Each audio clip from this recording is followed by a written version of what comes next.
Amigos queridos, nesta manhã luminosa em nossas vidas, queremos tão somente agradecer a Deus, Pai amantíssimo, pelas infinitas bênçãos a nós concedidas, a Jesus, Mestre amado, por guiar os nossos passos tantas vezes incertos e vacilantes, a nos conduzirmos pelos caminhos da verdade, para que alcancemos a vida eterna, a nos sentirmos espíritos úteis, a colaborarmos minimamente na obra do Criador. Se conosco, Jesus amigo, envolva-nos em suas vibrações esperançosas e encorajadoras, para que a cada dia mais estejamos prontos, resolutos, cumprindo, Senhor, os ditames que trouxemos em nossas consciências. Que o próximo seja o nosso caminho para Deus, onde estivermos, com quem estivermos, sejamos espíritos alinhados ao bem e à verdade.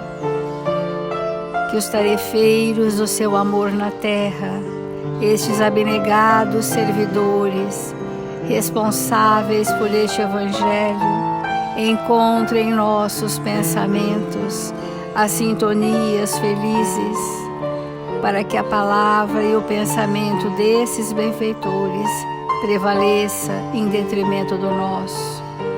Que o bem prevaleça em nossas vibrações. E que a paz de Jesus seja conosco, hoje e sempre. E que assim seja, Mestre. Obrigada, Senhor. Obrigada, amigos. E que assim seja.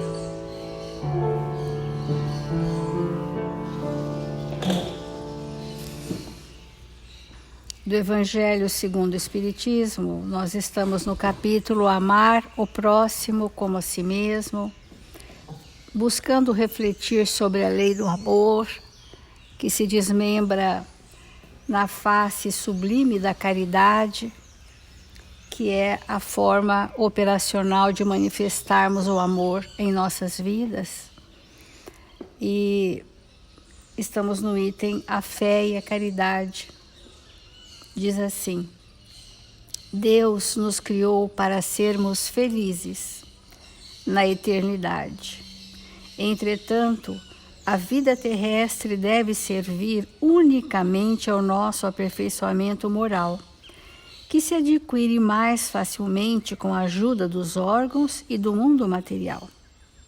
Sem contar as vicissitudes ordinárias da vida, a diversidade dos vossos gostos, de vossas tendências, de vossas necessidades, é também um meio de vos aperfeiçoar e vos exercitando na caridade, porque não é senão a força de concessões e de sacrifícios mútuos que podeis manter a harmonia entre os elementos tão diversos.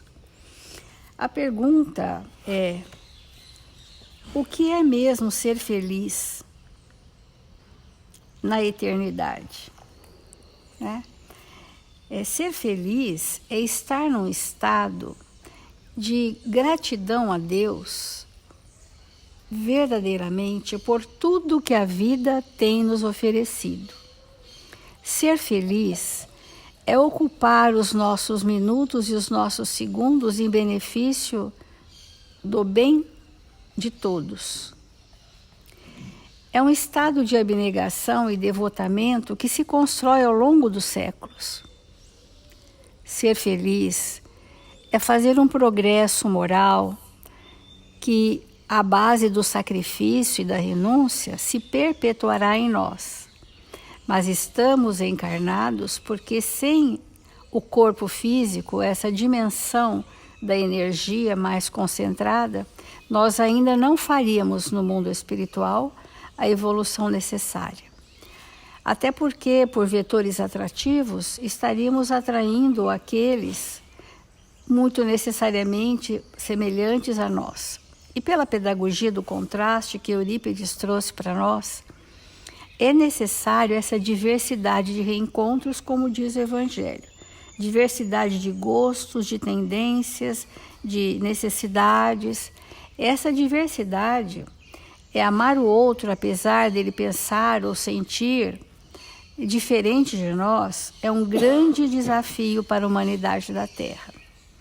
Mas quando a gente adquire esse patamar, que é progressivo, mas ele precisa ser constante e ininterrupto, nós entramos no estado da felicidade possível para o espírito no planeta Terra. Esse estado de ajuste e de reparações com a lei de Deus. Para isso é necessário que nós mantenhamos o pensamento vinculados ao ato de servir. Que nossas ações não sejam ações no bem vazias de sentimentos, porque as práticas externas têm sido um agravante do processo evolutivo do planeta Terra. E mesmo nas mais diferentes religiões, nós percebemos que a ação do fazer, muitas vezes desacompanhada do sentimento ou desacompanhada da identidade daquele espírito, que seja uma expressão apenas externa do seu comportamento, dissociado da sua consciência, dissociado da sua identidade, não tem surtido progresso ao nosso espírito. E esse é o motivo que os espíritas têm ficado muito surpresos ao retornarem ao mundo espiritual. Diante de tantos feitos, não doaram de si, porque naquele momento ainda não lhes foi possível. Mas esse século está prenunciando o momento em que, se o tempo, nós estamos na era do Espírito e o tempo de regeneração, nós só nos regeneraremos através da construção dos sentimentos, dos relacionamentos. Isso é se regenerar. E continuando o que o Emmanuel trouxe ontem para nós, nessa belíssima página do Vinha de Luz, caridade essencial, porque nós nos perdemos em afazeres bons, mas afazeres. E nós não podemos mais nos manter na ilusão, dentro da casa espírita, de que afazeres são suficientes para mudar coisas tão arraigadas e cronificadas no nosso mundo interno. E Emmanuel confirma isso dizendo: ninguém pode assistir a outro com eficiência se não procurou a edificação de si mesmo em relação àquele valor. Na evangelização de espíritos, nós aprendemos que nós levamos o outro até onde chegamos conosco, não é isso? Nós não temos como conduzir ninguém por caminhos que não percorremos, por experiências que não estão sedimentadas, por valores que não estão definidos. Não há possibilidade. E é isso que o convite do Evangelho, vamos sair do engano. Nós só vamos caminhar ombreando com alguém até onde chegamos conosco. Então, ninguém medicará com proveito se não adquirir o espírito de boa vontade para os que necessitam. Estar interessado no necessitado e não na remissão dos sintomas do necessitado, que são coisas muito diferentes. Então, às vezes, uma prescrição alivia o sintoma, mas eu não estou interessado naquele espírito. Então, se não adquiriu a boa vontade para os que necessitam, e ninguém ensinará com segurança se não possui a seu favor os atos de amor ao próximo, no que se refere à compreensão e ao auxílio fraternais. Quando nós estamos num grupo, um grupo de trabalho na casa espírita, um grupo de trabalho consigo mesmo, não é de afazeres e tarefas. Quando estamos num grupo de trabalho conosco mesmo na casa espírita, nós precisamos envolver a todos com as nossas vibrações durante o tempo que esse grupo durar na nossa vida. Precisamos estender vibrações daquelas que nos são possíveis minimamente, para que todos nós estejamos mergulhados no contexto daquele que está levando ou a palavra que esclarece, ou a instrução que nos tira da ignorância. Em razão disso, as menores manifestações de caridade, nascidas da sincera disposição de servir com Jesus, são atividades sagradas e indiscutíveis. Né? Então, aquela disposição, aquele desejo sincero de servir com Jesus, em todos os lugares, serão sempre sublimes luzes da fraternidade, disseminando alegria, esperança, gratidão, conforto e intercessões benditas àqueles que recebem essa extremada manifestação de fraternidade eivada do seu próprio afeto. Tudo isso é válido, necessário, honrado. Antes, porém, diz Emmanuel, da caridade que se manifesta exteriormente nos variados setores da vida, quer dizer, a par disso, independente disso, que hoje essas ações já são obrigações morais do homem de bem,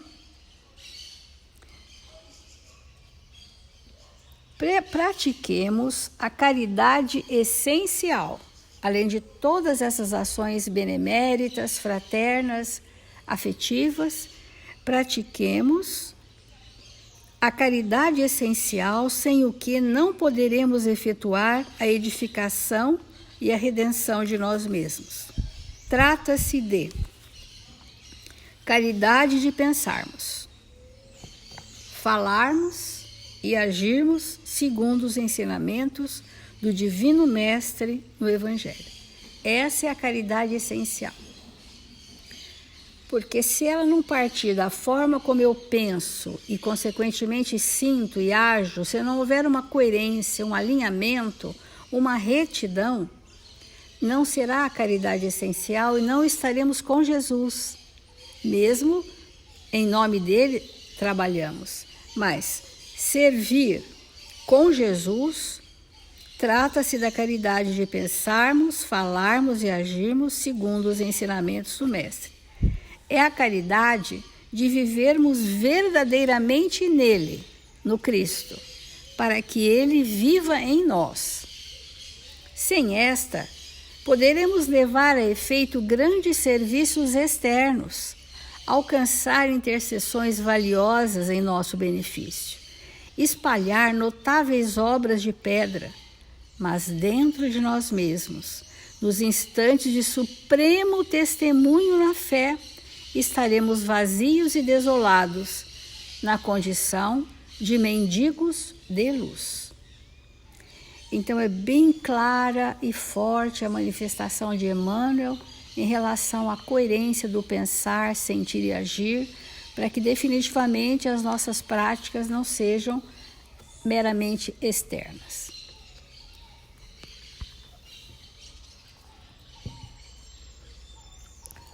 Nós estamos falando de caridade, daquela caridade que, quando nós conseguirmos viver nos relacionamentos, nós estaremos salvos.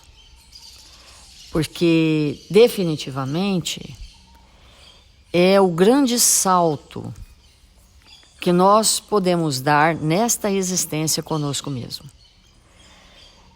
E para que nós possamos exercer a caridade, tem uma base anterior chamada humildade. É impossível nós exercermos caridade com orgulho. É impossível. Para que nós possamos ser caridosos, é necessário que antes sejamos humildes. Então, se nós olharmos para nós mesmos e nos perguntarmos quão humilde eu sou, de 0 a 10. De 0 a 10, quanto eu me daria em humildade? Se eu der 2, de 0 a 10, é no máximo 2 que eu vou conseguir ser caridosa. Porque não existe caridade sem humildade, né? Se eu der 5, é o máximo que eu vou atingir nessa existência. Se eu não ampliar a humildade, também vou ter 5 de caridade. Então, todas as vezes que nós vamos nos relacionar uns com os outros, nós temos que adentrar naquele relacionamento com a humildade, com profunda humildade. Esse exercício é que vai estruturar em nós esses valores de vida eterna. Então, como falamos ontem, que o outro, aquele que convive conosco, ele realmente é quem nos sinaliza, é quem mostra para nós quão avançados ou atrasados nós estamos. É, como falamos ontem, a pedra de toque. É aquela pedra que mostra realmente quem somos. É o outro, é na convivência com o outro que nós nos revelamos em intimidade. Então,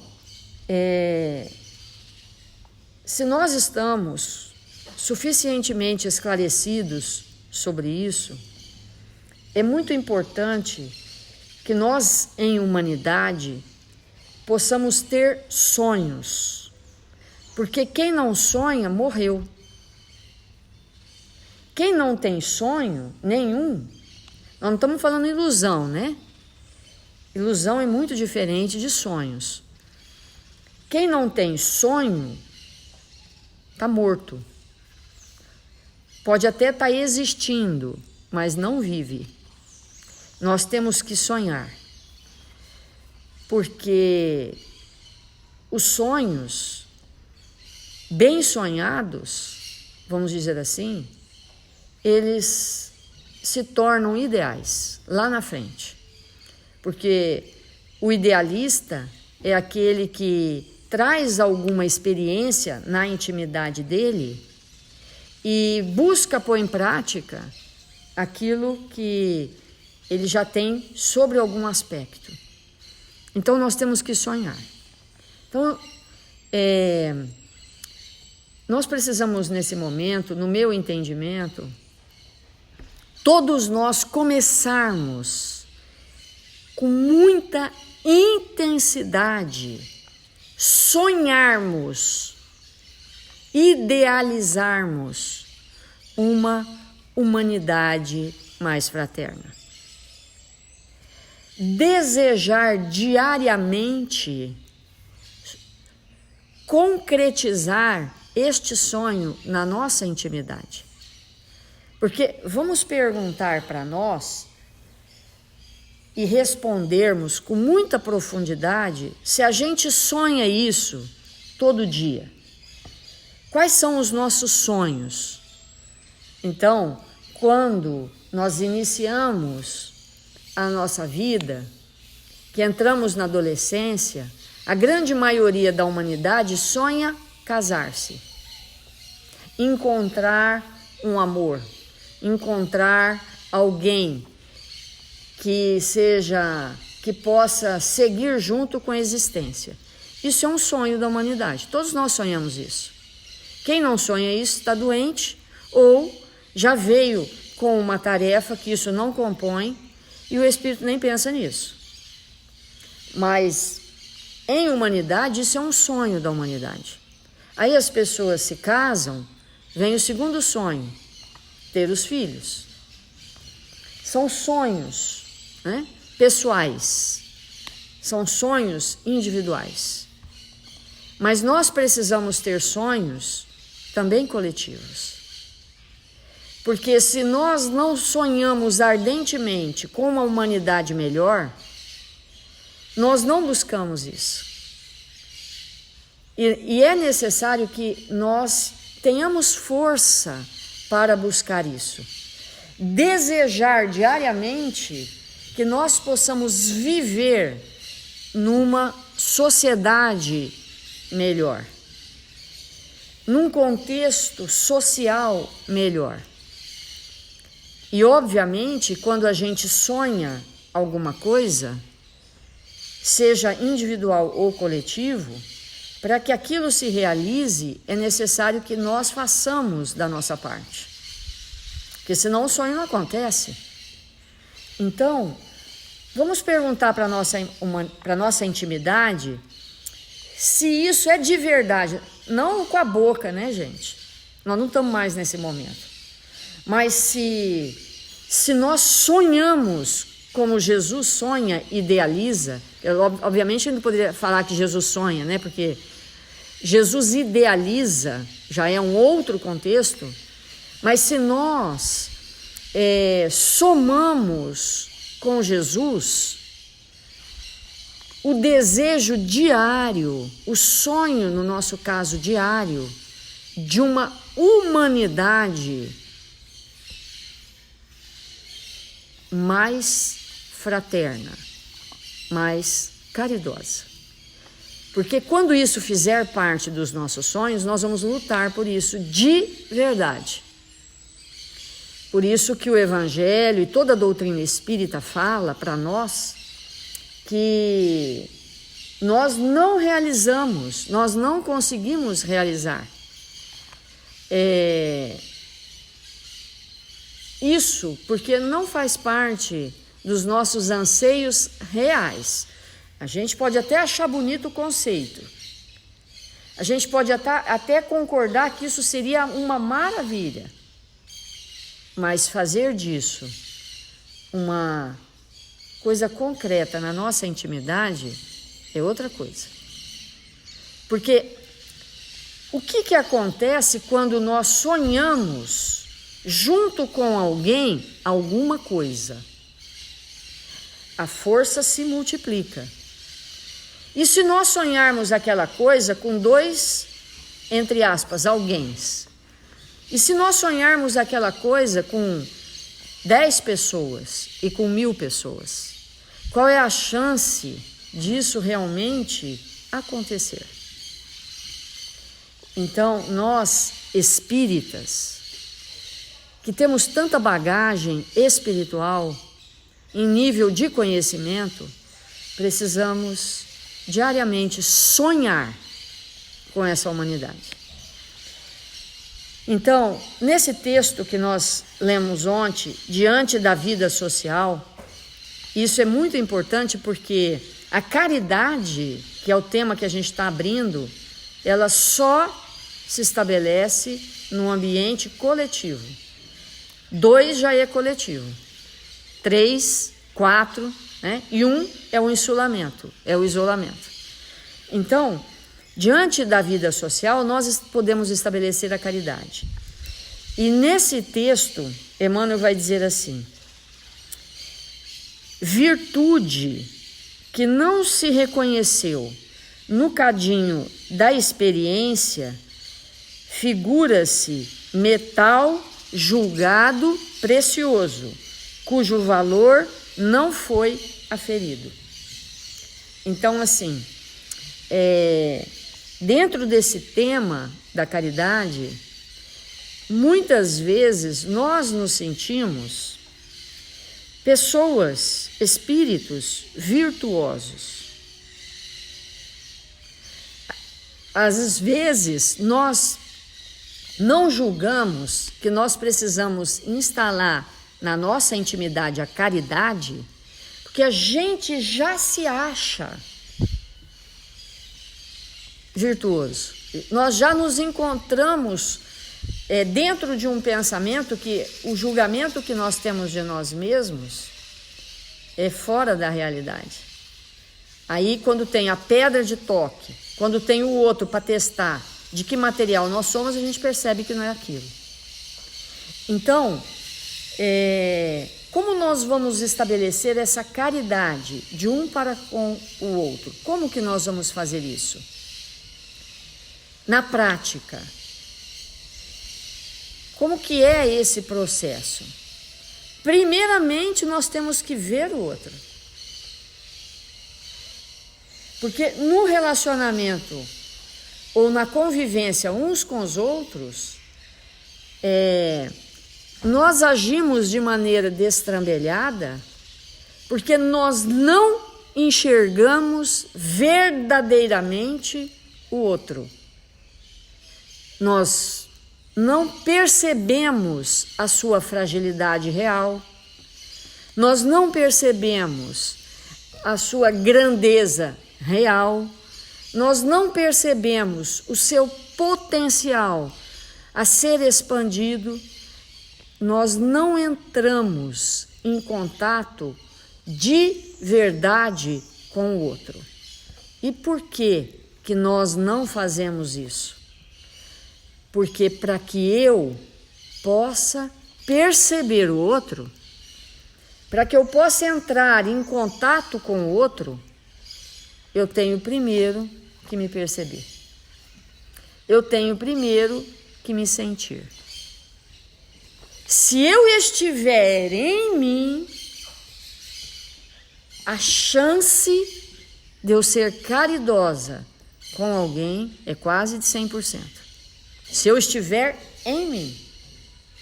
Na grande maioria das vezes, eu não estou em mim. Eu estou projetada para fora.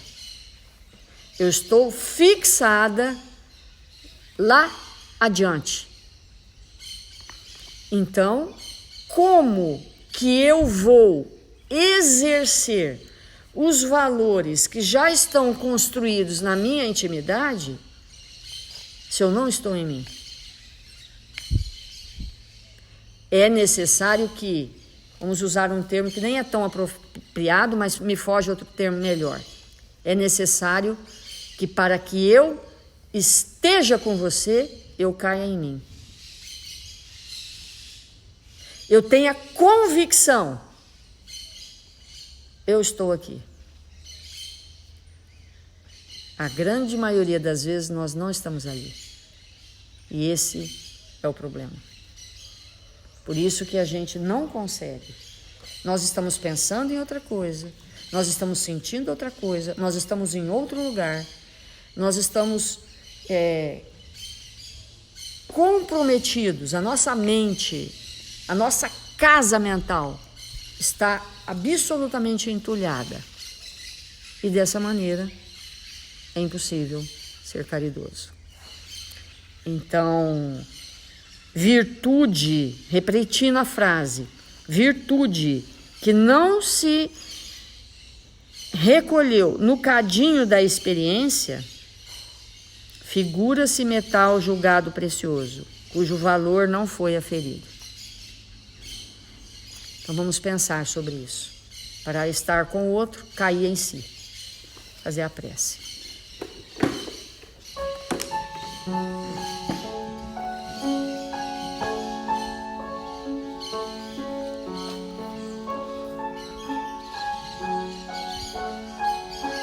Senhor Jesus,